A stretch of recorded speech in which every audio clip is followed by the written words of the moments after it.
গত কয়েক সপ্তাহ ধরে রাজনীতির অন্দরমহলে যা ঘটছে তা দেখে বিস্মিত অনেক অভিজ্ঞ রাজনৈতিক বিশ্লেষকও। কারণ প্রকাশ্যে সবকিছু যতটা শান্ত, পর্দার আড়ালে পরিস্থিতি ঠিক ততটাই উত্তপ্ত।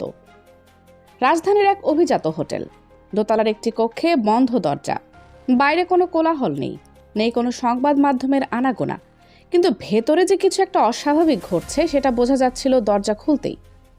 ঘর থেকে বেরিয়ে এলেন একজন শীর্ষস্থানীয় রাজনৈতিক নেতা। তার কপালে বিন্দু বিন্দু ঘাম, চোখে স্পষ্ট উদ্বেগ, মুখে কোনো হাসি নেই। সাংবাদিকদের প্রশ্নের জবাবে শুধু একটাই কথা, আজ খুব কঠিন আলোচনা হয়েছে। এরপর আর কথা না বাড়িয়ে দ্রুত গাড়িতে উঠে পড়লেন তিনি। এই একটি দৃশ্য দিয়েই শুরু হলো বাংলাদেশের রাজনীতির এক নতুন অধ্যায়, যেখানে শত্রু হয়ে উঠছে মিত্র আর মিত্র হয়ে উঠছে শত্রু। গল্পটা ঘুরে ফিরে এসে থেমে যায় 11 দলীয় জোটে। যে জোটকে ঘিরে এতদিন রাজপথে ঐক্যের ছবি দেখা গেছে, আজ সেই জোটের ভেতরেই শুরু হয়েছে ভয়ঙ্কর টানাপোড়েন। বাইরে থেকে দেখলে মনে হবে নেতারা একসাথে ছবি তুলছেন, মঞ্চে হাত ধরাধরি করছেন, ঐক্যের স্লোগান দিচ্ছেন, কিন্তু ভেতরের খবর জানলে আপনার চোখ কপালে উঠবে। এই টানাপোড়েনের সূত্রপাত হয় বেশ কিছুদিন আগে। জামায়াতে ইসলামী বুঝতে পারে শুধু ইসলামী দলগুলোকে নিয়ে সারা দেশে শক্ত অবস্থান তৈরি করা কঠিন। বিশেষ করে তরুণ ভোটারদের কাছে পৌঁছাতে হলে দরকার নতুন মুখ, নতুন ভাষা, নতুন গল্প। ঠিক সেই মুহূর্তে তাদের নজরে আসে এনসিপি। জুলাই গণঅভ্যুত্থানের পর এই দলটির জনপ্রিয়তা তরুণদের মধ্যে বেড়েছে এমন তথ্য উঠে আসে জামায়াতের নিজস্ব জরিপে। তাদের হিসাব অনুযায়ী এনসিপির জনসমর্থন প্রায় 6% কাছাকাছি। সংখ্যাটা বিশাল না হলেও রাজনীতির হিসেবে একেবারে ফেলনা নয়। এনসিপির পাশাপাশি জামায়াত আরও 2টি দলকে জোটে আনতে আগ্রহ দেখায়। কর্নেল অলি আহমেদের নেতৃত্বাধীন এলডিপি এবং এবি পার্টি, এই 3টি দলকে জোটে আনতে জামায়াত সিদ্ধান্ত নেয় মোট 40টি আসন ছাড়বে। এর মধ্যে এনসিপি পাবে 30টি আসন, এলডিপি পাবে 7টি আর এবি পার্টি পাবে 3টি। কাগজে কলমে হিসাবটা খুব সহজ, কিন্তু সমস্যা শুরু হয় অন্য জায়গায়। প্রশ্ন ওঠে, এই 40টি আসন আসবে কোথা থেকে? জামায়াত প্রস্তাব দেয় সবাই মিলে ভাগ করে দেওয়া হবে। জামায়াত নিজের ভাগ থেকে ছাড়বে 16টি, ইসলামী আন্দোলন বাংলাদেশ অর্থাৎ চরমোনাই পীরের দল ছাড়বে 16টি, আর বাকি ছোট দলগুলো মিলিয়ে ছাড়বে 8টি। অঙ্ক সুন্দর, কিন্তু এখানেই ঘটে বিস্ফোরণ। ইসলামী আন্দোলন বাংলাদেশ এই প্রস্তাব সরাসরি প্রত্যাখ্যান করে। তাদের বক্তব্য ছিল একদম স্পষ্ট, এনসিপিকে জোটে আনার সিদ্ধান্ত জামায়াতের। এই বিষয়ে তাদের সাথে কোনো পরামর্শই করা হয়নি, বরং আপত্তি সত্ত্বেও এই দলগুলোকে জোটে ঢোকানো হয়েছে। তাহলে এখন কেন তাদের আসন কেটে এই মূল্য দিতে হবে? তাদের নেতারা প্রকাশ্যে বলেন, অতিথি এনেছেন আপনারা, বিল মেটাবেনও আপনারাই, আমাদের পকেটে হাত দেওয়া যাবে না। এই বিদ্রোহের পেছনে শুধু আসনের হিসাব নয়, এখানে আছে দীর্ঘদিনের ক্ষোভ, আছে অপমানবোধ, আছে বিশ্বাসঘাতকতার অনুভূতি। ইসলামী আন্দোলনের নেতারা মনে করছেন তাদের সাথে রাজনৈতিকভাবে প্রতারণা করা হয়েছে। শুরুতে তারা 75টি আসন দাবি করেছিল। দীর্ঘ আলোচনার পর সেটি নেমে আসে 50-এ। এখন সেখান থেকেও যদি 16টি কেটে নেওয়া হয়, তাহলে তাদের হাতে থাকবে মাত্র 34টি আসন। দেশের অন্যতম বৃহৎ ইসলামী দল হিসেবে এটা তাদের কাছে চরম অপমান। কিন্তু এখানেই গল্প শেষ নয়, এখানে আসে আসল টুইস্ট। এবি পার্টি জামায়াতের সাথে আলোচনায় বসে একটি শর্ত দেয়, যেটা শুনে অনেকেই চমকে যান।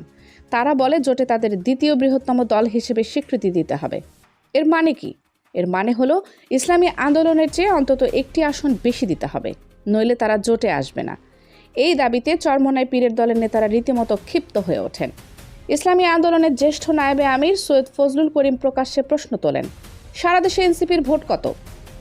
তাদের সাংগঠনিক শক্তি কোথায়? তিনি স্পষ্ট করে বলেন, ফেসবুকের লাইক আর ব্যালট বক্সের ভোট এক জিনিস নয়। যে দলের ইউনিয়ন পর্যায়ে কমিটি নেই, তারা প্রার্থী বা দেবে কিভাবে? এই প্রশ্নের উত্তর জামায়াতের কাছে আছে, কিন্তু সেই উত্তর চরমোনাই মানতে রাজি নয়। জামায়াত মনে করছে জুলাই গণ অভ্যুত্থানের সেন্টিমেন্ট এখনও জীবিত। তরুণ ভোটারদের কাছে এনসিপির একটি আলাদা আবেদন আছে। এই আবেগকে তারা ভোটে রূপান্তর করতে চায়, কিন্তু এই চেষ্টা করতে গিয়ে তারা পুরনো মিত্রদের হারানোর ঝুঁকি নিচ্ছে। ইসলামী আন্দোলনের পাশাপাশি খেলাফত মজলিসও একই সুরে কথা বলছে। মামুনুল হকের নেতৃত্বাধীন এই দলে প্রথমে 22টি আসন দাবি করেছিল। জামায়াত রাজি হয়েছিল 13টিতে, কিন্তু এখন বলা হচ্ছে সেখান থেকেও 2টো কমিয়ে 11টিতে আসতে হবে, কারণ এনসিপিকে দিতে হবে 30টি আসন। নিজামী ইসলামী পার্টি, খেলাফত আন্দোলন সবাই বলছে একই কথা, আমরা দুর্দিনে পাশে ছিলাম, আর এখন শেষ মুহূর্তে এসে নতুন দলগুলো সব ক্রিম খেয়ে যাবে, এটা আমরা মানব না। পরিস্থিতি এখন এমন জায়গায় পৌঁছেছে যাকে বলা যায় জোটের ভেতরের অঘোষিত যুদ্ধ, একটি ইগো ফাইট, একটি মর্যাদার লড়াই। একদিকে এনসিপি চায় তারা হবে দ্বিতীয় বৃহত্তম শক্তি, অন্যদিকে ইসলামী আন্দোলন কোনোভাবেই তা মানতে রাজি নয়। আর মাঝখানে পড়ে গেছে জামায়াত। শ্যাম রাখবে না কুল রাখবে, এই দোটানায়। মাঠের বাস্তবতা আরও ভয়াবহ। জামায়াত মনোনয়ন দিয়েছে 276টি আসনে, ইসলামী আন্দোলন দিয়েছে 268টিতে, অর্থাৎ প্রায় প্রতিটি আসনেই দুই প্রধান শরিক মুখোমুখি। যেসব আসন জামায়াত এনসিপি বা এবি পার্টিকে ছেড়ে দিয়েছে, সেখানেও ইসলামী আন্দোলন প্রার্থী মাঠে আছে। তারা স্পষ্ট বলছে, কেন্দ্র যাই বলুক, মাঠ ছাড়ব না। উদাহরণ দিলে বিষয়টা পরিষ্কার হবে। ফেনী 2 ও বরিশাল 3 আসন জামায়াত ছেড়েছে এবি পার্টিকে, কিন্তু সেখানে যদি ইসলামী আন্দোলন প্রার্থী না সরায় তাহলে এবি পার্টি জিতবে কিভাবে? জামাতের ভোট হয়তো পাবে, কিন্তু চরমোনার ভোট না পেলে জামানত হারানোর ঝুঁকি থেকেই যায়।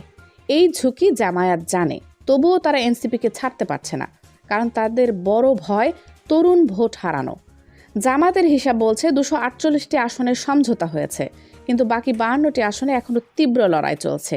এই 52টি আসনে জামায়াত জরিপ করতে চায়, কিন্তু ছোট দলগুলো জরিপ মানতে নারাজ, কারণ তারা জানে জরিপ হলে তারা পিছিয়ে পড়বে।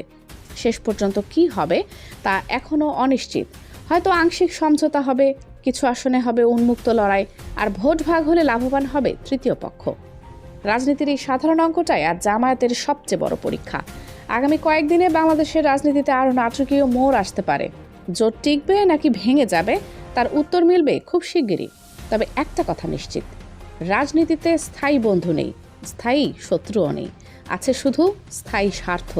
আর সেই স্বার্থের টানাপোড়েনেই আজ জামায়াত পড়েছে এক ভয়ঙ্কর সংকটে।